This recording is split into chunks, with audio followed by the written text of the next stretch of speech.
ప్రభుదినంలో చేరువచ్చిన మీ అందరికీ ప్రభునామంలో నా వందనాలు తెలియజేస్తున్నాను. కొరింథీయులకు 2వ పత్రిక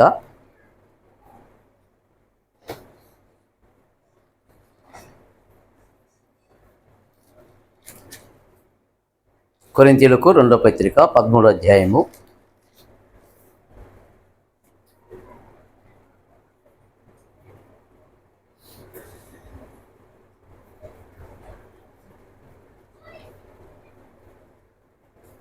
5వ వచనంలో,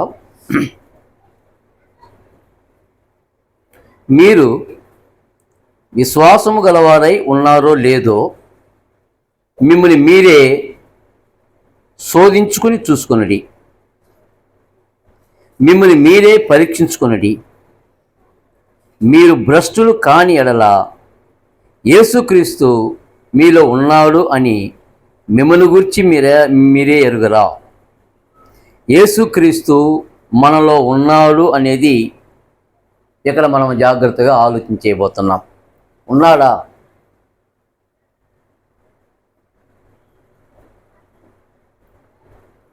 ఉంటే ఏమై ఉన్నాడు ఆయన?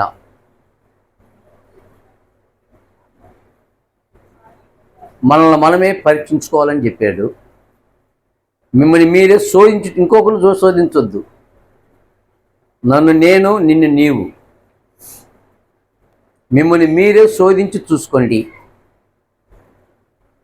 యేసుక్రీస్తు మీలో ఉంటే మీరెవరు కారు?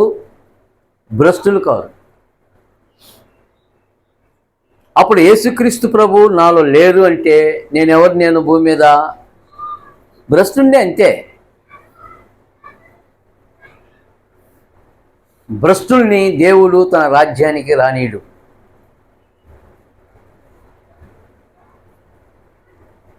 ఎందుకంటే యేసయ్య విషయంలో దేవుడు మాట్లాడుతూ,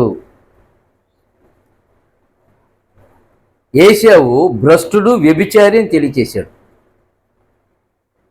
ఏ విషయంలో? తన యొక్క జ్యేష్ఠత్వం యొక్క విలువ తెలుసుకునే విధానంలో.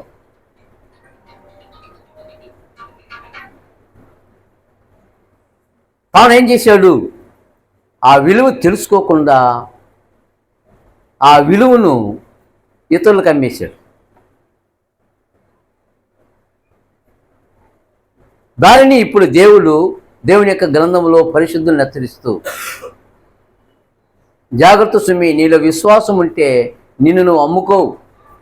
క్రీస్తు యేసునందు నీకు ఇవ్వబడిన ఆ యొక్క రక్షణ అనేది ఎంత ప్రాముఖ్యమైందో నీవు గుర్తించాలి. నువ్వు గుర్తించాలని తేటగా తెలియచేశాడు.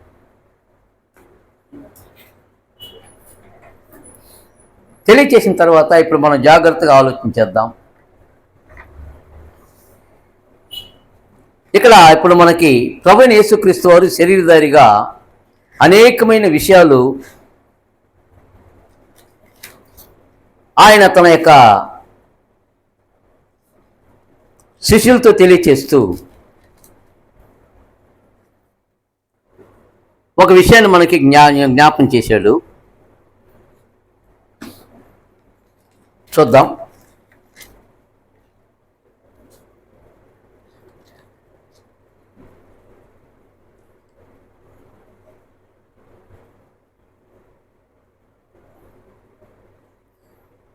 లూకా సువార్త 17వ అధ్యాయంలో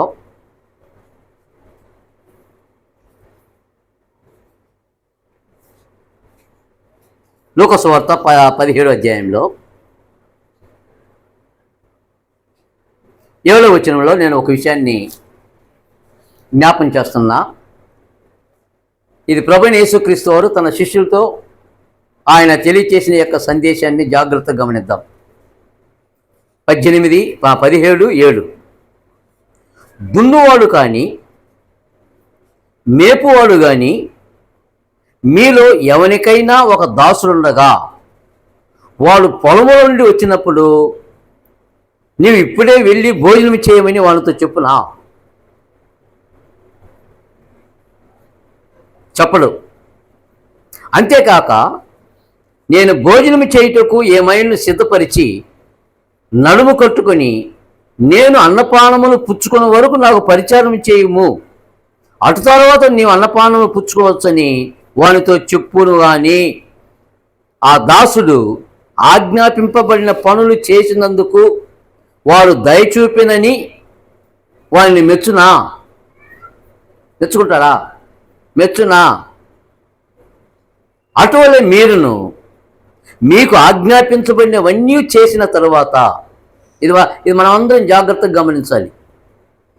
అటువలే మీరును మీకు ఆజ్ఞాపింపబడినవన్నీ చేసిన తరువాత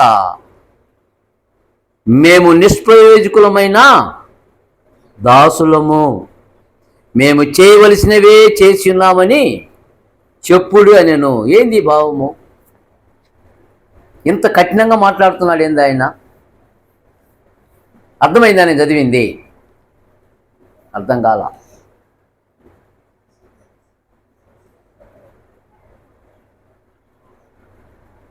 నాగయ్య గారికి ఆయన ఒక యజమానులు అనుకోండి, ఉదాహరణ చెప్తున్నా. ఆయనకి ఒక పనివాడు ఉన్నాడు. ఆయనకి దగ్గర ఒక 10 ఎకరాల భూమి ఉంది. ఈ 10 ఎకరాల భూమిలో ఒక పనివాడిని పెట్టినాడు. ఆ పనివాడు అక్కడ ఉదయం నుండి మధ్యాహ్నం వరకు ఆ తోటలో 80 వేలకు పనిచేశాడు. యజమానుడికి ఎట్లా ఆకలి అవుద్దో దాసుడికి కూడా ఆకలి అవుద్ది ఖచ్చితంగా. ఎందుకంటే వాడికే ఎక్కువ ఆకలి అయింది, పని చేస్తున్నాడు కనుక. సరే, ఆకలితో ఇంటికి వచ్చినాడు. అప్పుడు నాగయ్య గారు అన్నారు, ఏమని? చాలా కష్టపడిచ్చినవయ్యా నా భూమిలో, వెళ్ళిపోయి భోజనం చేసిరా అంటాడా? అంటా? ఆ మాట అన్నాడు అనుకో, దాసుడికి ఎట్లుంటుంది? సంతోషం ఉంటుంది. లేదు, నాకు కూడా ఆకలిగా ఉంది, నేను భోజనం చేసిన తర్వాత నువ్వు వెళ్ళి భోజనం చేయపో అంటే ఎట్లుంటుంది దాసునికి?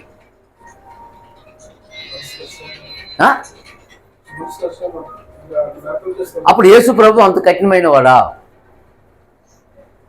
ఇప్పుడు అర్థమైందా మీకు ఉదాహరణ?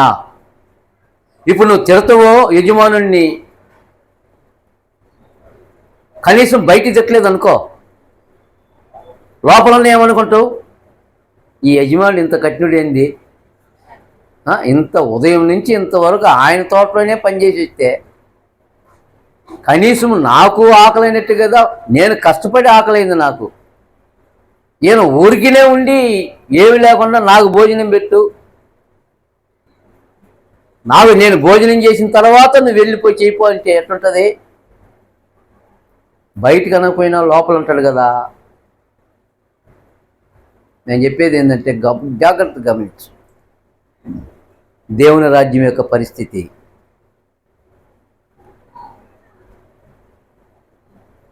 నీ భౌతిక సంబంధమైన నీ ఆస్తిని గురించి ఇక్కడ కాదు మాట్లాడింది. ఇక్కడ యజమానుడు ప్రభు అయితే నీవు నేను ఎవరిమి? దాసులం అంతే.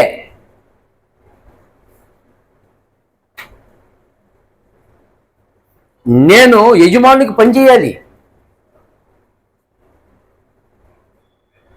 కారణం ఏంటంటే ఆయన నన్ను విలువ పెట్టి కొన్నాడు. నేను ఆయనకు దాసుని నేను కాబట్టి నేనేమనాలంటే అలాంటి పరిస్థితుల్లో నేను ఆయన దుమ్మెత్తిపోయకుండా, నా మనసులో ఆయన విషయంలో నేను సనక్కుండా నేనేం చేయాలంటే, అయ్యా చేయవలసిందే చేశాను అంతే. మేము దాసులం కాదు, అక్కడ చెప్తున్నాడు నిష్ప్రయోజకమైన దాసులు, ప్రయోజనం లేని దాసులం అయ్యా మేము. కారణం ఏంటంటే నీ యొక్క నా యొక్క స్థితి చనిపోయిన స్థితి. మీరు మీ అపరాధముల చేతను పాపముల చేతను చచ్చిన వారై ఉండగా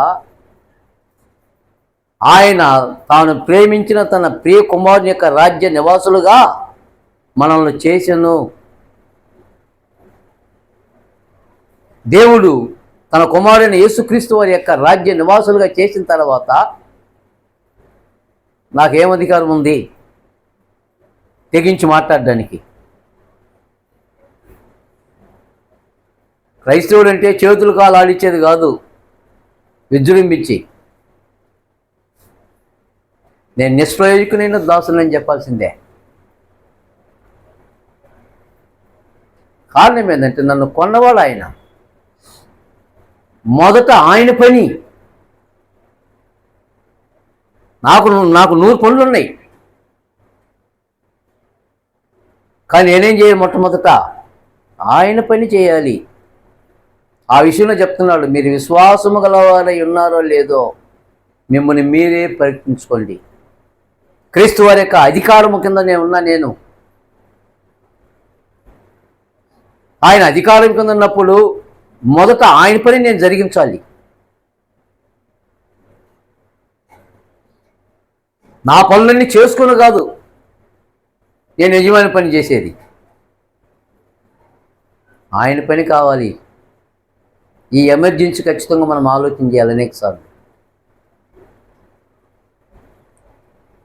కాబట్టి ఇప్పుడు క్లీన్గా చెప్పేసాడు ఆ విషయాన్ని. ఆయన ఏం చెప్తున్నాడు ఇక్కడ జాగ్రత్తగా గమనించండి. నీ యొక్క అంతరంగంలో ప్రభు యొక్క అధికారానికి లోబడితే, ప్రభు యొక్క అధికారానికి నా యొక్క హృదయంలో నేను లోబడితే ఏం ఆలోచన రావాలి? పౌలు గారు చెప్పే విశేషమైన సంగతి అదే. ఏమని చెప్తున్నాడు? అంతరంగంలో ప్రభు యొక్క అధికారానికి నేను లోబడినట్లయితే నేను ఎలా ఉండాలని, నా జీవిత వైఖరి ఎలా ఉండాలో ఇక్కడ పౌలు గారు చెప్తున్నారు. ఎవరికి? అందరికి కాదు, క్రీస్తు యేసునందు ఉన్న వారికి. కాబట్టి ఈ విషయం చాలా జాగ్రత్తగా ఆలోచన చేయాలి మనం.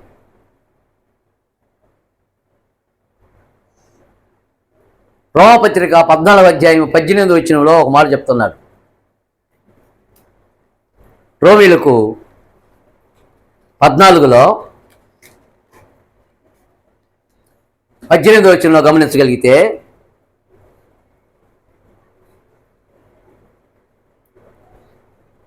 ఈ విషయమందు క్రీస్తునకు దాసుడైన వాడు దేవునికి ఇష్టడు. ప్రతి విషయంలో, ఏ విషయంలో? భోజనం కానీ నేను తినేది ప్రభు కొరకు. ఏమి? ఆయన అధికారాన్ని ఒప్పుకున్నా. నేను మానుకునేది ప్రభు కొరకు.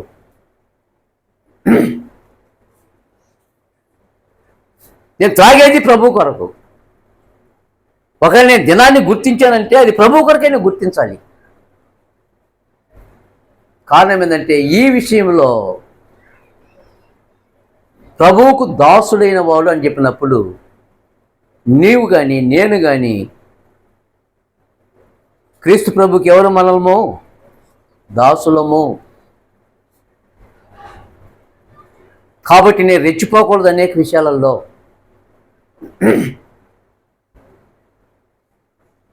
యజమానికి ఘనత రావాలి,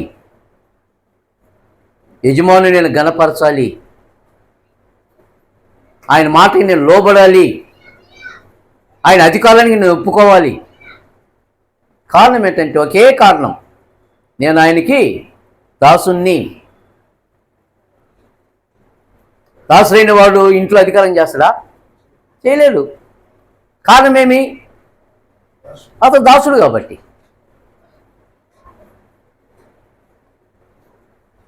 కనుక భూమి మీద ఉన్న మానవులు క్రీస్తు యేసునందుంటే ఎవరైనా సరే మనమందరము క్రీస్తుకు దాసులము. కాబట్టి క్రీస్తుకు దాసులైన వాళ్ళు ఏం చేయాలి? ఆయన యొక్క అధికారానికి లోబడాలి. ప్రతి విషయంలో మొదటిగా నేను క్రీస్తుకు దాసునైతే మొదటిగా ఏం చేయాలంటే, మొదటిగా జాగ్రత్తగా గమనించండి. ఇక్కడ నేను క్రీస్తు అధికారానికి ఒప్పుకున్నవాడు క్రీస్తు దాసుడు.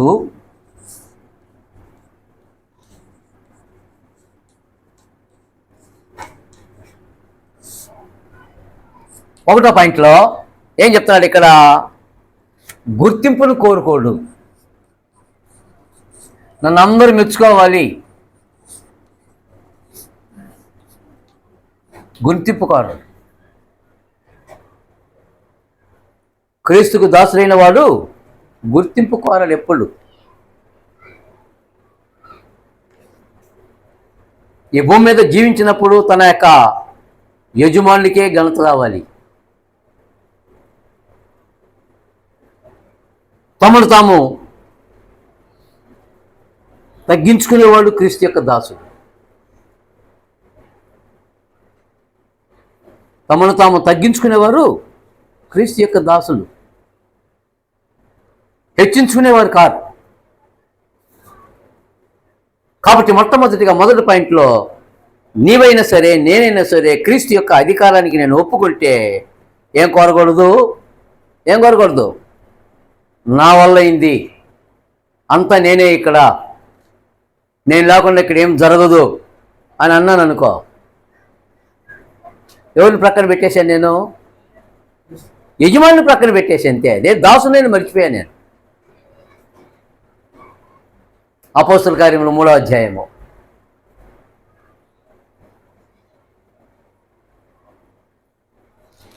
అపోస్తల కార్యములు 3వ అధ్యాయంలో ఓ మాట జాగ్రత్త చూడండి. అక్కడ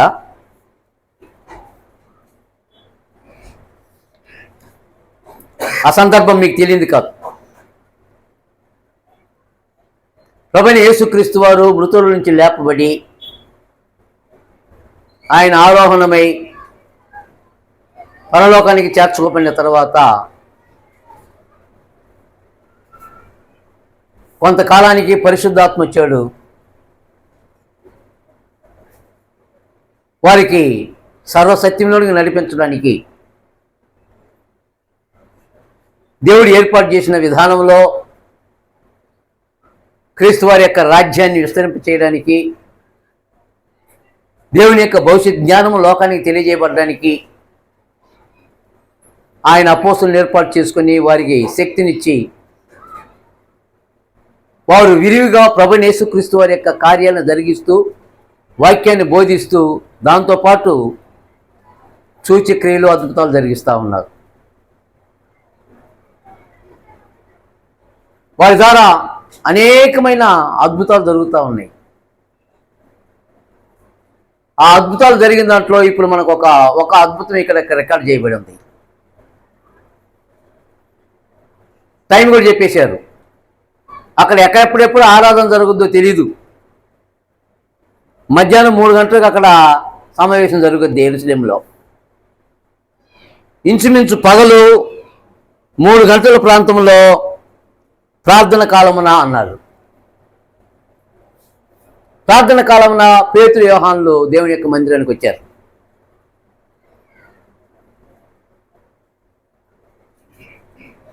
మేము అక్కడ పోతున్నాము. అక్కడ కుంటోడు ఉంటాడు, 2 కాళ్ళు లేవు వాడికి, చచ్చుబడిన కాళ్ళు, పుట్టింది మొదలు పెట్టుకునేవాడు కుంటివాడే అని వీరు ఊహించారా? లేదు. యథేచ్ఛగా వాళ్ళు వచ్చారు. ప్రతి దినము ఆ స్థలానికి 2 కాళ్ళు లేని ఒక వ్యక్తిని వాళ్ళ సొంతల్లో లేకుంటే తెలిసిన వాళ్ళు అతను మోసుకొని వచ్చి ఆ దేవాలయం వాకిట్లో కూర్చొని పెడుతుంటారు. అతను ఏం చేస్తున్నాడు? వచ్చేవారికి అయ్యా భిక్షం ఏదో ధర్మం చేయండి. తనకు తెలిసిందల్లా అది ఒకటే. అదేలాగా ఈరోజు వీళ్ళు చూసి కూడా అయ్యా భిక్షమని అన్నాడు.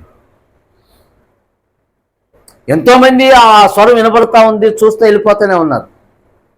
ఇచ్చోడు ఇస్తూ ఉన్నాడు. ఇచ్చోళ్ళు ఏమి ఇస్తారు? ఏదో వాళ్ళ దగ్గర ఉన్న పైసలు ఇస్తారంతే. కానీ ఇక్కడ 2 పని కట్టుకొని నిలబడ్డారు. నిలబడినప్పుడు ఇతనికి ఊహ ఏంటి? వీళ్ళు నిలబడ్డారు, నాకేదో ఇవ్వబోతున్నారు. న్యాయమైన ఆలోచనే అతనికి, అన్యాయం చేయాల. అయ్యా అని భిక్షం అడిగితే నిలబడ్డారు. నిలబడి మా తట్టు తేరు చూడమన్నారు. తేరు చూడమన్నారు కాబట్టి ఏదో అందరికంటే కొంచెం పెద్దగా మొత్తం ఇస్తారేమో ఏదో ఈ పూట గడిచిపోద్ది అనుకున్న విధానంలో అతను ఆశతో తేరి చూస్తుండొచ్చు. వెంటనే ఒక మాట వినబడుతుంది, వెండి బంగారాలు మా దగ్గర లేవన్నారు. అతను అక్కడ కూర్చున్నది ఎందుకు? అతను అక్కడ కూర్చొని పెట్టింది ఎందుకు? దాని కొరకే, డబ్బుల కొరకే కదా. అవి లేవు మా దగ్గర, మరి ఇంకేమున్నాయి? అవి లేకపోతే ఇంకేమున్నాయి? మాకు కలిగిందే నీకు ఇస్తున్నామని. వెండి బంగారాలు మా యొద్ద లేవు, కానీ మాకు కలిగినదే నీకు ఇస్తున్నాము. మాకు కలిగింది నీకు ఇస్తున్నాం.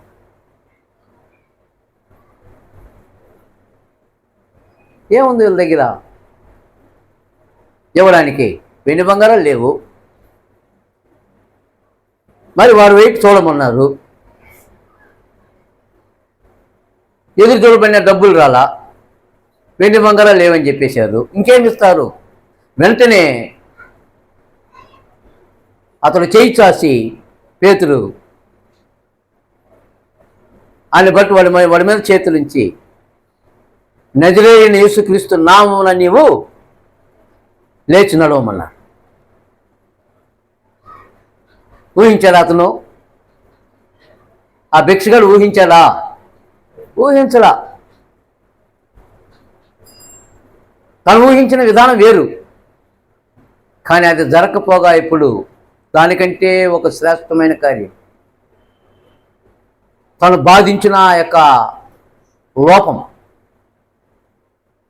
నలుగురితో కలిసి దేవుని స్తుతించడానికి అతనికి శక్తి లేదు. నడవడానికి కాళ్ళు లేనప్పుడు ఇంకేముంటుందో? లోపలికి వెళ్ళగలుగుతాం? వెళ్ళలేని పరిస్థితి.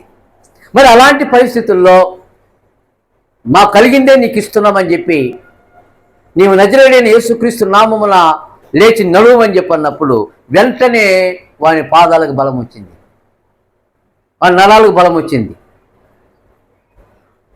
అవి బలపడి ఎవరు లేపకుండానే లేచాడు. అంతకుముందు ఎవరు తీసుకొచ్చారు?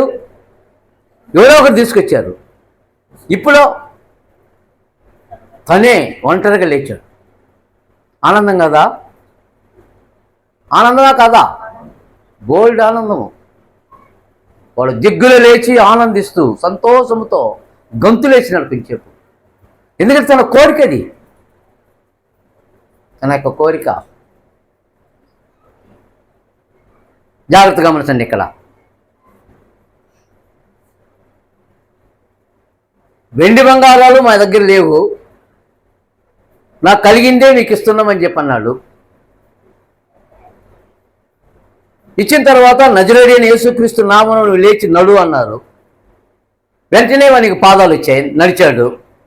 నడిచిన తర్వాత ఇది ఎవరి శక్తి? ఏ అపోస్తుల శక్తి కాదా? 11వ వచనం చూడండి ఏముందో.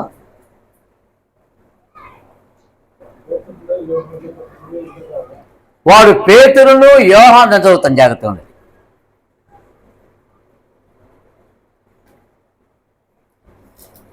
వాడు పేతురును యోహానును పట్టుకొని ఉండగా ఏమన్నాడు? ఇప్పుడు ప్రజలందరూ విస్మయం ఉంది. సొలొమోను మంటపంలో ఉన్న వారు ఎంతో గుంపుగా పరిగెత్తి వచ్చేది. పేతురు దీన్ని చూసి ప్రజలతో ఇట్లా, నేను ఇశ్రాయేలులారా, మీరు వీని విషయమై ఎందుకు ఆశ్చర్యపడుతున్నారు? మా సొంత శక్తి చేతనైనను భక్తి చేతనైనను నడవని వీనికి బలమిచ్చినట్లుగా మీరెందుకు మాతోటి చేరి చూస్తున్నారు? లోకమంతా ఏమనుకుంటుంది? వీళ్ళ దగ్గర ఉంది ఆ శక్తి, వీళ్ళే ఇస్తున్నారు, వీళ్ళే ఇచ్చారు. ఇచ్చిన వాళ్ళు ఏం చెప్తున్నారు? మీరెందుకు మాతోటి చూస్తున్నారు? నడవడానికి మేమేదో పాదాలు ఇచ్చినట్టుగా మా వైపు ఎందుకు తెరి చూస్తున్నారు? ఇప్పుడు అర్థమైందా?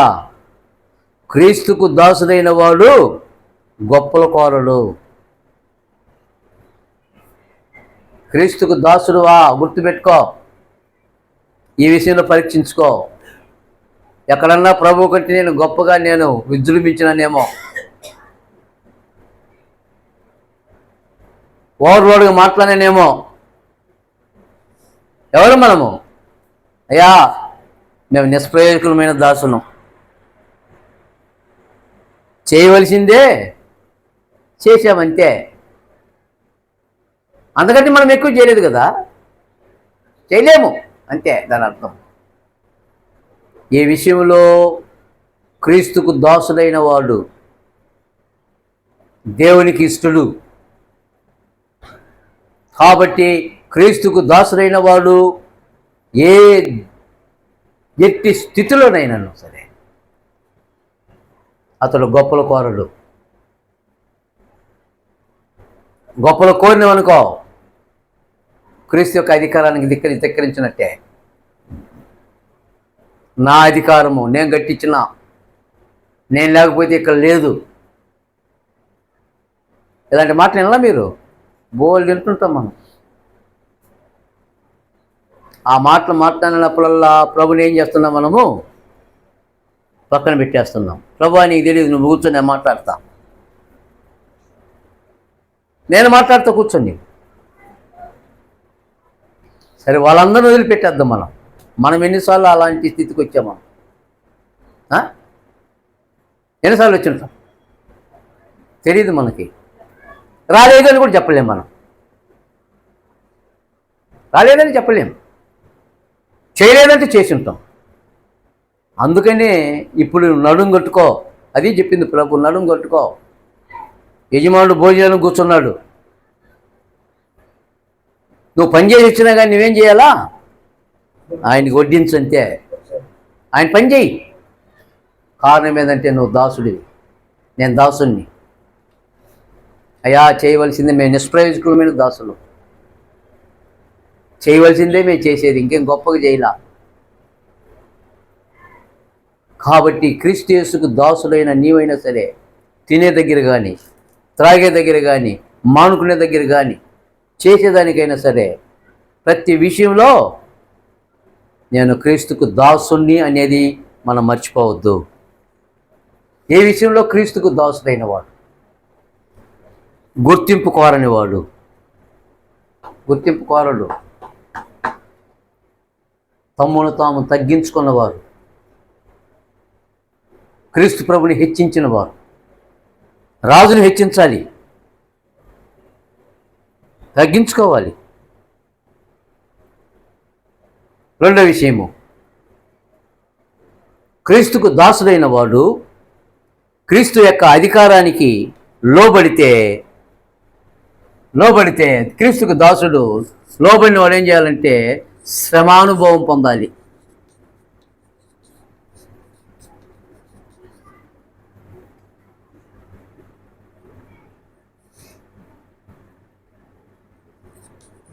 శ్రమానుభవం పొందాలి.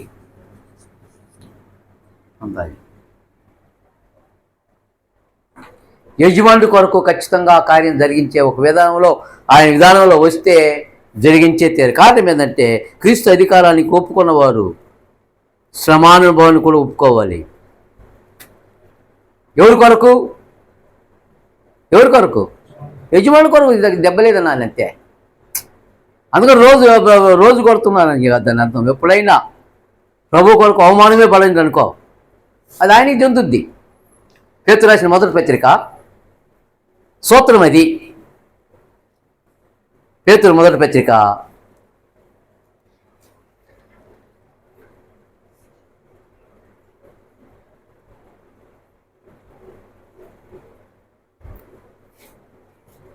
19వ వచనంలో 2:19 పేతురు రాసిన మొదటి పత్రిక 2:19 చెప్తున్నాడు, ఎవడైనను అన్యాయముగా శ్రమ పొందొచ్చు, దేవుని గుర్చిన మనస్సాక్షి కలిగి దుఃఖము సహించినల్లా అది వ్యస్తమగును.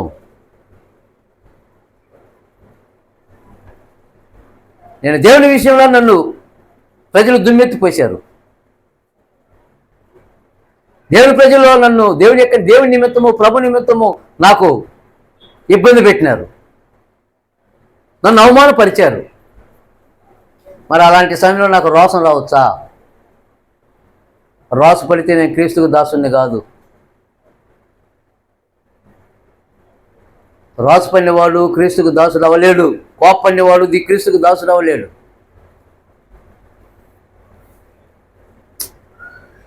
అది కూడా ప్రభు చెప్పేశారు, నా నిమిత్తం జనులు మిమ్మల్ని నిందించి హింసించి మీ మీద అబద్ధముగా చెడ్డ మాటలు పలుకులప్పుడు మీరేం చేయి? కోప్పడండి అని చెప్పినాడు ఆయన. కోపడమని చెప్పాలి ఆయన. మీరు సంతోషించి ఆనందించండి. నువ్వెప్పుడే మనం అలాంటి పరిస్థితుల్లో మనము ప్రభు నిమిత్తం అనేది మనం ఆలోచించి సంతోషంతో ఆ కార్యాన్ని అంగీకరించినప్పుడు ఎవరికి హితమవుద్ది? ఎవరికి హితమవుద్ది? ప్రభుకి హితమవుద్ది. అంతే. అది నేను దొంగతనం చేశాను, నేను లేదు చేయలేని ఒక నేరం చేసినా పట్టుకున్నారు, నన్ను పట్టుకొని చితకబాదినారు పోలీసు వాళ్ళు. ఇది దేవునికి హితమని చెప్పడానికి అవుద్దా? అవదు. కార్యం అంటే అది నేను చేసిన తప్పు వల్ల. కానీ ప్రభు నిమిత్తం నేను దెబ్బలు తిన్నాను అనుకో, అది ఆయనకి హితం అవుద్ది. నాకు దానికి ఆయన 2 అంతులు నాకు ప్రతిఫలం ఇస్తుంటాడు, మేలు దొరికిస్తాడు పరలోకంలో. అందుకే చెప్పాడు, మీ ఫలము అధికమగును పరలోకంలో. నా నిమిత్తము జనులు మిమ్మల్ని నిందించి హింసించి మీ మీద అబద్ధముగా చెడ్డ మాటలు పలిగితే మీరు ఓర్చుకోండి, పరలోకమందు మీ ఫలము అధికం. పరలోకంలో నా ఫలాన్ని నేను అధికం చేసుకోవాలనుకుంటే ఈ భూమి మీద క్రీస్తు యొక్క అధికారాన్ని ఒప్పుకున్న నేను, ఒకవేళ క్రీస్తు నామం నిమిత్తం నేను అవమానమే భరించినా, దుఃఖమే వచ్చినా, లేకపోతే శ్రమలే వచ్చినా వాటిని తట్టుకోవాలి. నేను తట్టుకోకపోతే నాకు కిరీటం లేదు. యాకోబు పత్రిక 1వ అధ్యాయము 12వ వచనము.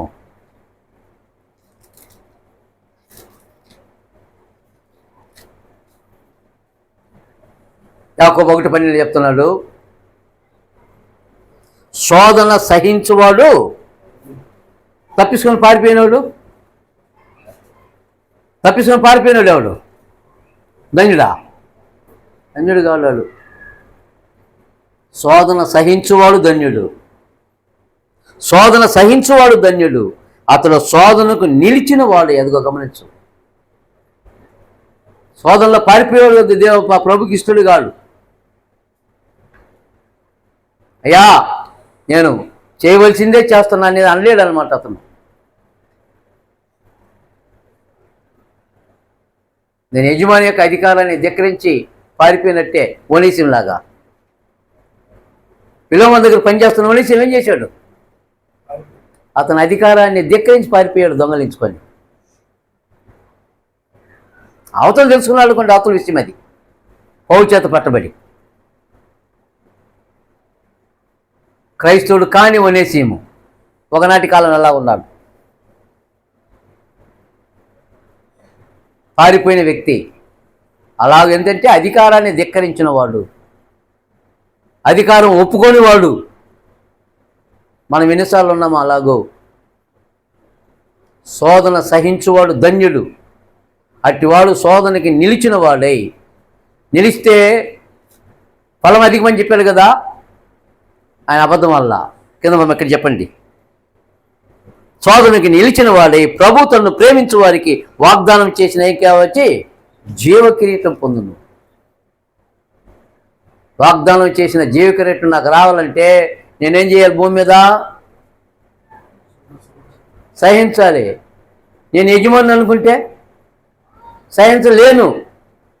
నేను దాసుని అనుకుంటే అప్పుడు సహింపనేది వస్తుంది. అదే ప్రభు ధరించుకున్నది. ఆయన దాసుని స్వరూపం ధరించిన వాడే. అది క్రీస్తు యొక్క మనసు. అది క్రీస్తు యొక్క మనస్సు. కాబట్టి ఈ సమయంలో మనం జాగ్రత్తగా గమనించింది, నేను విశ్వాసం అని ఉందో లేదో, నేను నా విశ్వాసం చూడు అని నేను గొప్ప చెప్పుకునే అవసరం లే. నన్ను నేనే పరీక్ష చేసుకోవాలి. ఇంతేనా? నన్ను నేనే పరీక్ష చేసుకోవాలి. నిన్ను పరీక్షించడం నా పని కాదు, నువ్వు నన్ను పరీక్షించడం నీ పని కాదు. ఎవరినెవరు పరీక్ష చేసుకోవాలి? నాకు నేనే, ఎవరికి వాళ్ళే చేసుకోవాలి. అదే చెప్తున్నాడు. మీరు విశ్వాసం గలవారై ఉన్నారో లేదో మిమ్మల్ని మీరే శోధించుకోండి, మిమ్మల్ని మీరే పరీక్షించుకోనండి. యేసుక్రీస్తు మీలో ఉంటే మీరు భ్రష్టులు కారు. దాసుడైన వాడు భ్రష్టుడు కాడు. ఆ దాసుడి కాదు నేను బయటకు వచ్చిన తర్వాత భ్రష్టుని అవుతానేమో. కాబట్టి యేసుక్రీస్తు యొక్క దాసుడు మొట్టమొదటిగా ఏం కోరడు? ఘనత, గుర్తింపు కోరడు. ప్రతి విషయంలో తగ్గించుకునేవాడు. మీరెందుకు మా వైపు చూస్తున్నారు? దేవుడు నజరేయుడైన యేసుని మహిమపరిచాడు. ఆయనకి రావాలి ఘనత. ఆయన చూడండి, ఆయన వీనికి కాళ్ళు ఇచ్చింది. అదే కదా చెప్పింది పేతురు గారు. ఒకసారి చూడండి, అపోస్తలుల కార్యం 2వ అధ్యాయము 3వ అధ్యాయము